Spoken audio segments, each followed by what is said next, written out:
Iblis adalah makhluk yang menginginkan manusia dalam kesesatan. Ia mengarahkan segala tipu daya untuk memenuhi ambisinya menyesatkan anak Adam. Allah Subhanahu wa Ta'ala sudah memperingatkan kita agar berhati-hati pada makhluk ini. Hal ini sesuai dengan firman-Nya, "Hai anak Adam, janganlah sekali-kali kamu dapat ditipu oleh setan sebagaimana ia telah berhasil mengeluarkan kedua ibu bapakmu dari surga." Al-Quran Surah Al-A'raf ayat 27.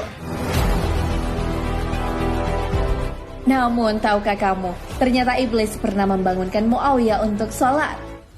Kisah tentang khalifah pertama dinasti Umayyah atau Muawiyah dan iblis diabadikan oleh Jalaluddin Rumi dalam karyanya Masnaw.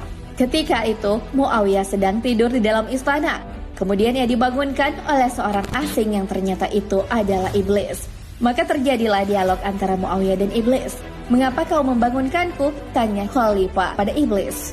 "Waktu sholat akan segera tiba dan aku khawatir engkau terlambat karena tertidur, wahai khalifah," jawab iblis. "Tidak mungkin kau mengarahkanku pada jalan yang benar. Tugasmu adalah menyesatkan umat manusia dari jalan yang benar," ungkap sang khalifah menanggapi pernyataan iblis. "Ketahuilah, wahai khalifah, 700 tahun aku mengabdi kepada Allah meskipun akhirnya aku membangkannya. Aku membangkannya bukan karena mengufurinya, tetapi karena rasa cemburuku terhadap Adam.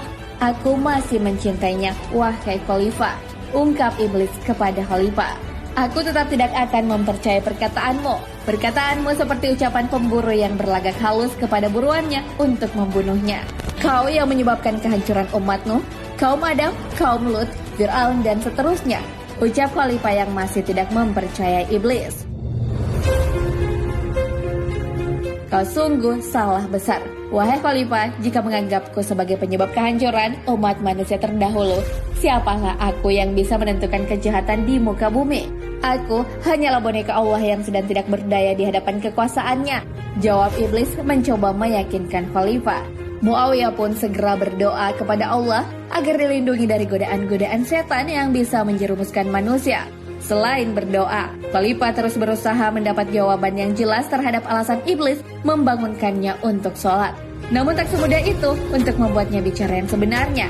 Dia terus saja mencari-cari alasan.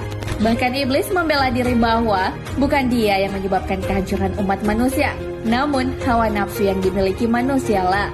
Hal itu membuat khalifah mengecam si iblis dan akhirnya mau mengungkapkan kebenaran tentang perbuatan membangunkan sholat.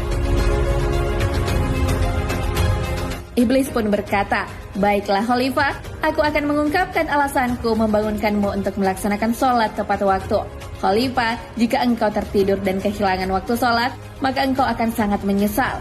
Penyesalan di dalam dirimu akan membawamu kepada zikir, kepada Allah dan penuh penyesalan. Zikir penuh penyesalan itu lebih ditakuti daripada sholatmu, wahai khalifah. Sebab setiap zikir penuh penyesalan yang kau sampaikan kepada Allah itu bernilai 200 kali lebih banyak daripada sholat atau doa biasa." Nah sahabat beriman, itulah alasan iblis pernah membangunkan seorang khalifah Muawiyah untuk melaksanakan sholat. Ternyata iblis takut akan zikir yang dilakukan dengan penuh penyesalan oleh seorang hamba. Marilah kita memperbanyak zikir setiap waktu agar iblis takut. Wallahu a'lam.